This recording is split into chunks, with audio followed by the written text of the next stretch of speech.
Let's go over to Osun State now. Crisis brewing. And a lot of people might recall, if you're old enough, the Ife Modakeke crisis and how it lingered, loss of lives, property, and all of that.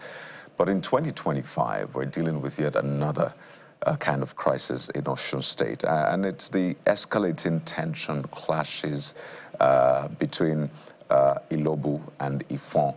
And this morning, we just want to get right into it, because nothing will work when there is fighting, when there is war. We can't talk about development, we can't talk infrastructure, we can't talk employment. All we'll talk about is loss, loss, and loss. So this morning, we're joined on the program by the National President, Ilobu-Ifon Development Union, Mr. Olufemi Salako. Is right here with us in our Lagos studio.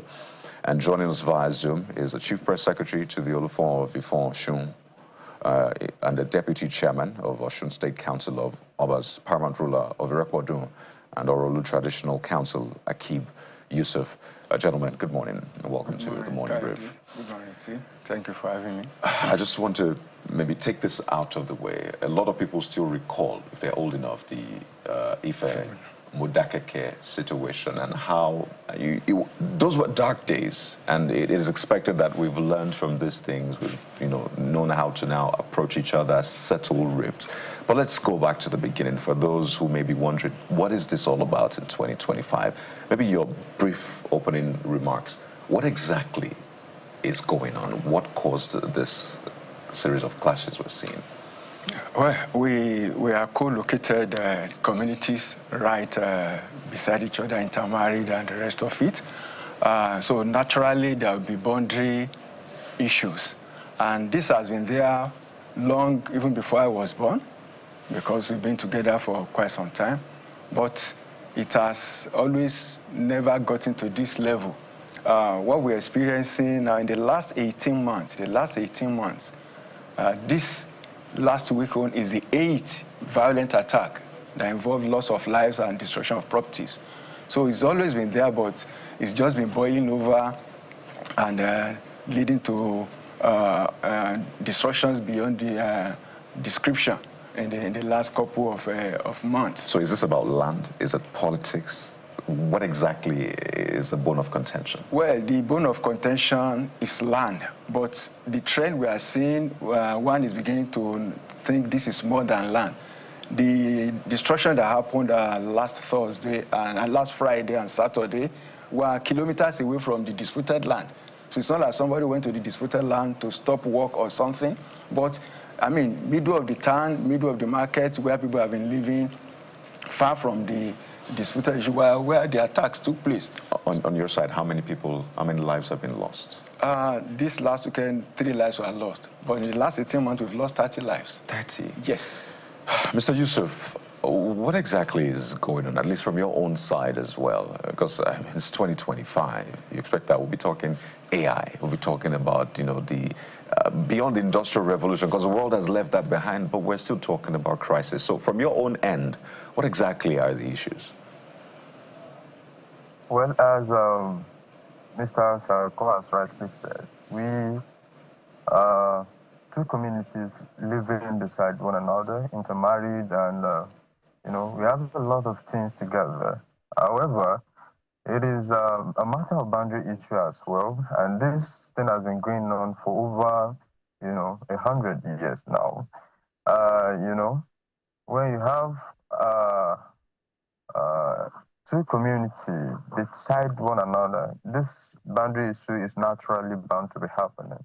And the state government has been trying a lot to, settle this matter, but I think they have not done enough. And that is what has, transpired and degenerated to this level. So in your view, just like my colleague did ask your brother here, is this snowballing more into the political arena beyond the issue of boundary? Well, from our own end here, we may not depend on any other person. Okay, this is not political from our own end, but I think from what we have seen, we have been seeing that some people are trying to politicize this issue.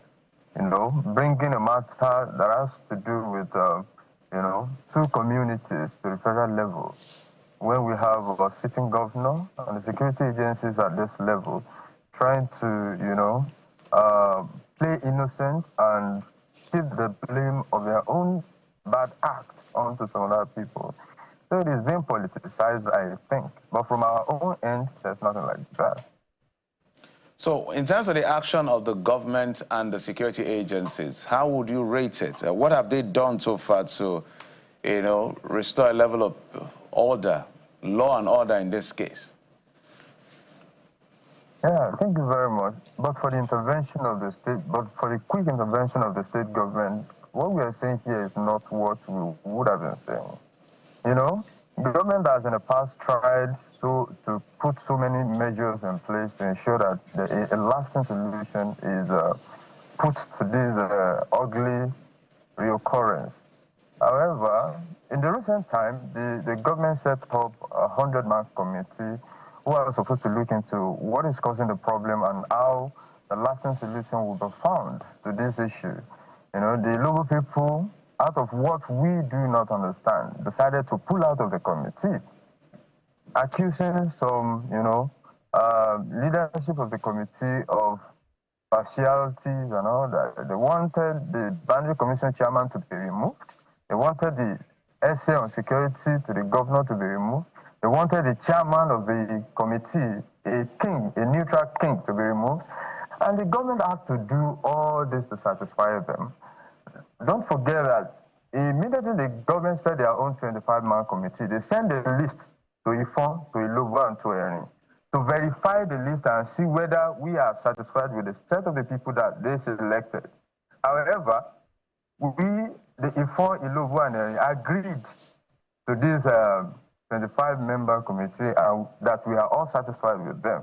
But in the middle of their own investigation, probably because of the reason that is best known to them, they said they want to pull out of the meeting because they are no longer interested in the peace talk. It took government, you know, a lot of stress to ensure that they are drawn back into that peace committee. And the committee had come down here to come and look at the areas where these issues are, I mean, where this reoccurrence of the clashes are happening. And we are waiting actually for the report of the committee and their recommendation to the governor until we suddenly saw this attack from the Ilobu people.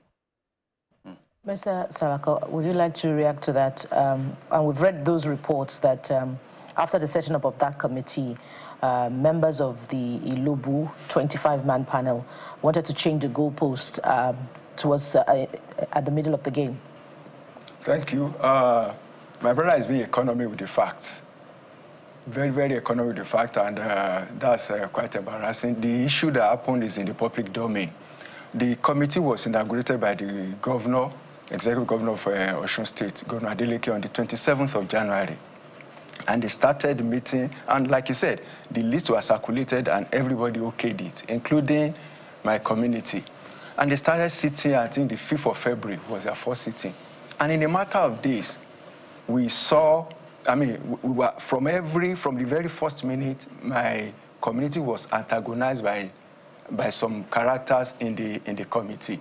Now, the committee is 25, it's 100, 25 from each community and 25 from the government. And we had this very unexplainable opposition from some government nominees character. And we did some background check and discovered there has been a compromise. And evidence was produced and provided the governor. The governor was shocked, and commendably, he demonstrated his neutrality. And those characters were asked that if they were still on that panel, we cannot continue because justice will not be served. The evidence were provided to everybody, not just the governor, even their own representatives. And so, I mean, in that kind of situation, to maintain equity and justice, they had to excuse those compromised members. So, but the reports are to the effect that the Ilobu panel was demanding or requesting the withdrawal of 2 members of their own panel. But there were reports that they had been asked, you know, everyone had been asked, are you satisfied with the, you know, the composition of the panel, and everybody had said yes, they were satisfied. Yes, we were satisfied with the composition, but the composition does not indicate what their plans or their actions were. And as the committee started work, their actions came to the surface. And we did our investigation and came up with proof that they have been compromised. So what was your request? So we went to this is the evidence of compromise of these characters in the committee, and justice will not be served here. Unless they are removed, we will not continue. And with the evidence clear to everybody, the government had to remove them. From your own No, they are not our members. The government nominees. We had a quota of the committee, the government had a quota. So from the government nominees, who are supposed to be like the moderator of the affairs, were the two stained characters. Okay. So, Mr. Yusuf, I'd like you to respond to that. As well as that, Mr. Salako had said earlier that this time around the attacks were unprovoked, and they came from, I believe you said, Ifon communities, and that it was not as if anybody encroached the land in dispute. So what really happened? And perhaps if you could also explain the entry into this dispute of Eri and Okanla communities, who also took up the fight. On whose side are members of these communities fighting in this particular dispute? Thank you very much. Let me tell you how this whole ugly thing started. There is this particular area we call Beriodofin, Okpakpa, then Ibomi-Esin. These are lands that belong to Ilobu-Ifon of Osun. And we have our people farming on this land. And, in 2023, that is how these people started. They started claiming that they are the owner of the land and started chasing our farmers out of the land, and the government intervened then, and they demarcated that land and said, no, none of the two communities should move onto this land. But to our own surprise, we started seeing that the local people will go onto that same demarcated land, fell our people's economic trees, like cocoa tree, palm tree, and the coconut tree. They will fell all this economic tree, and they started building houses on this particular land that belongs to Ilobu-Ifon, but which the government has said they want to use for security buffer zone. So we wrote letters to the state government on several occasions. They said, look, this is our own matter, and that we should not take any action or take any law into our hands. We agreed, and we started looking at them. But suddenly, in the recent time, the remaining part of the land that had yet been, encroached by them, our people started running home. Our farmers on the land, we are predominantly farmers in this area. So our farmers from that land will run to the palace, being macheted, they will with marks of, machetes on their body. Some will be beaten to the pulp, some will be shot. Many of them escaped, murder attempt on several occasions. And we reported to the security agencies, we wrote petitions to the governor. We did all this. You can come to Osun Police Division to come and investigate it and see the number of the reports we have made. And the police even attempted to go to the scene of the crime to go and investigate. The Ilobu people who are armed to the teeth attacked the police and started shooting at them. It took this police team, the grace of God to escape and come back alive. But our people who led them to the place were shot with gun wounds on their body. So at the end of the day, we wrote letters to the governor, to the security agencies. We even employed our lawyer to write, petition. We made allegation about some 10 people who we believe are, the principal actors in this act. But these people were neither even invited nor prosecuted. Then, as if that was not enough, this started since 14th. This incident started since 14. They attacked our people on 14, 15, 16, 17. And suddenly on the 20th, Thursday night, started hearing sporadic gunshots from the area, from our own, from Akupon rural area of Osun.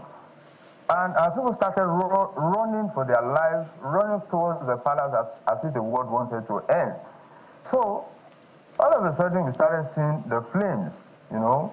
Houses started getting burned. They burned houses to the extent of burning our own Olufon's house. So we started calling the police, and they were like, no. They have no enough manpower to go and curtail this situation. Okay, it took several hours before the state government could be able to send the team to come and reinforce our own police team here, who eventually put a stop to the whole of the situation. All right, Mr. Yusuf, just a second, so we can get reaction quickly and cover as much ground. I'll come to Mr. Salako in a moment, but on your own end, how many lives have been lost so far? He says on their own end, 30 lives in the space of about 8 months. For you, how many lives have been lost? Well, as of now, I cannot even ascertain the number of the people that we have lost.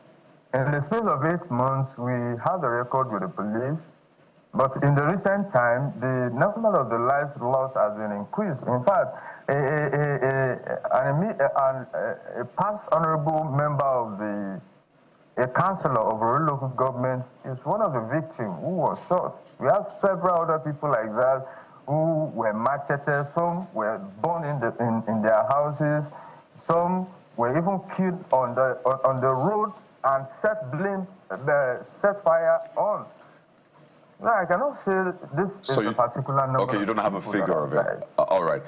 Just to mention that you're joining in the vehicle because you're on a trip, and we needed to have this conversation. I am not driving. I know. You had to stop just to have this conversation, but just so our audience can understand how important this is for you as well. So you had to stop to have this conversation on your travel trip. But Mr. Salako, he says that your people were responsible for burning the traditional ruler's palace, in fact. What do you say to those, burning even people, macheting them?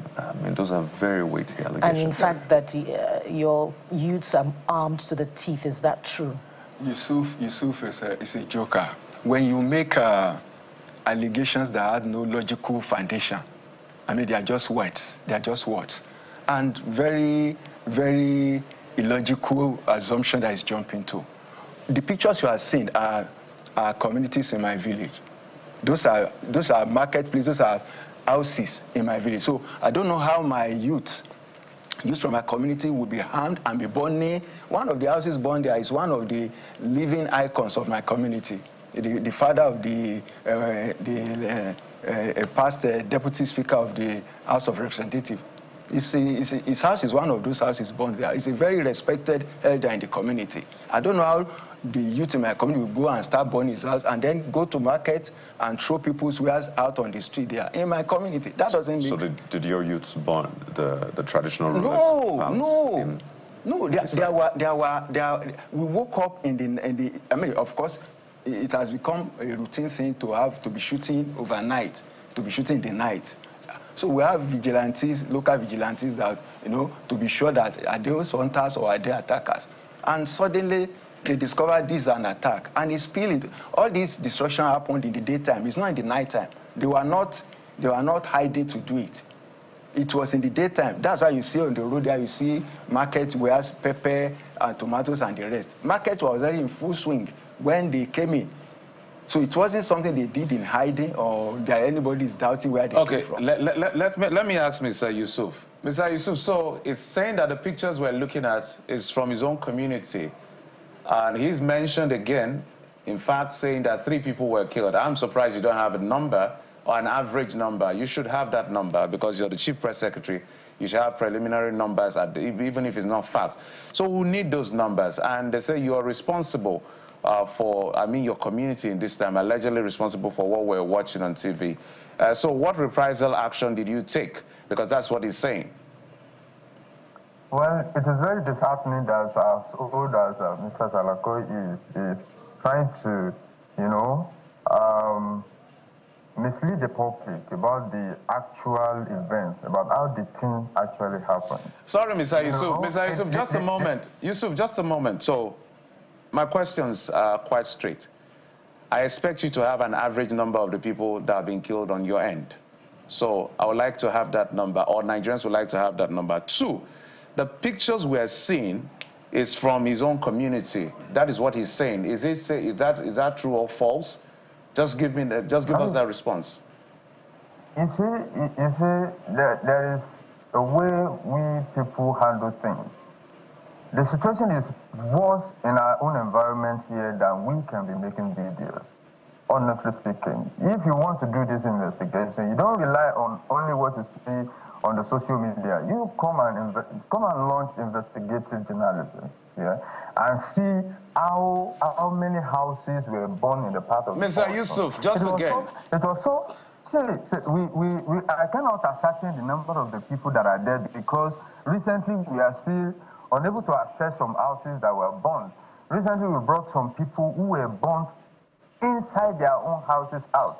But we are under 24 hours lockdown right now, so we cannot ascertain the number of the people that are still inside their house burnt. All right, Mr. Yusuf, just a moment. They burnt our filling stations. Just a moment. They burnt the only laboratory we have in the If you can hear me, Mr. Yusuf. They burnt our houses, they burnt government hospitals and all that. And Mr. Yusuf. to make it look as if it is only their own houses that were burnt. Mr. Yusuf, can you hear me? Okay, you're not getting my point. I'm not saying that your houses were not burnt. It's a clash, so I'm sure things happened on both sides. I'm just trying to verify from you. He said that is his community. That's true. That's just all I'm asking. Nothing too extra. The one you are seeing is on a part of their own community, but I can send you videos if you want from our own part of the community too. Okay. I can't recall which of you said earlier that, you know, part of what is fueling this conflict is politicians taking advantage of what seems to be a dispute between two warring factions. That's on the one hand. I'd like you to perhaps expatiate on how that dimension is aggravating the conflict between the two communities and what you would consider to be a solution that will bring about peace in the near future. And I'm going to start with you, Mr. Salako. Thank you. I will respond to that with a Yoruba proverb. Try to make it turn into English. The proverb says that if a stranger is beating me in front of my mother, who can stop him? And my mom refused to stop that stranger. Then it's not the stranger that is torturing him, it's my mother. Now, if the state that has the wherewithal to end this and save my community from this periodic bloodshed, it's not doing anything, then people will jump to conclusions and ascribe what they think is responsible. And that's how... Are you trying to say that Governor Adeleke is not managing the situation well? He is managing the situation, but not with the seriousness that we desire.